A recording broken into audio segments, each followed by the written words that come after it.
సంక్రాంతి చలిగాలు ప్రారంభం కాగానే పుల్లని రేగుపళ్ళు కూడా వచ్చేస్తాయి. ఈ రేగుపండ్లలో ఎన్నో ఆరోగ్య ప్రయోజనాలు దాగున్నాయి.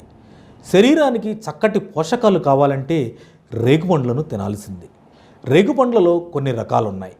వీటిలో చిన్న రేగుపండ్లు potassium, phosphorus, manganese, iron, zinc పోషకాలని కలిగి ఉంటాయి. ఈ మినరల్స్ మన గుండె ఆరోగ్యంగా ఉండటానికి చాలా అవసరం. రక్తంలో కీలకమైన హెమోగ్లోబిన్ పెరగాలంటే ఐరన్ అవసరం. ఎనీమియాగా పిలిచే రక్తహీనత సమస్య నుంచి రేగుపండ్లు కాపాడతాయి. రక్త ప్రసరణ సాఫీగా సాగాలంటే రేగుపండ్లు మన శరీరానికి చాలా అవసరం.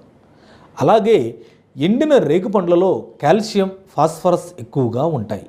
ఎముకలు దృఢంగా ఉండేందుకు ఇవి ఉపయోగపడతాయి. ఎముకల్ని బలహీనపరిచే ఆర్థరైటిస్ సమస్యతో ఎవరైనా బాధపడుతుంటే వారు ఈ పండ్లు తినడం చాలా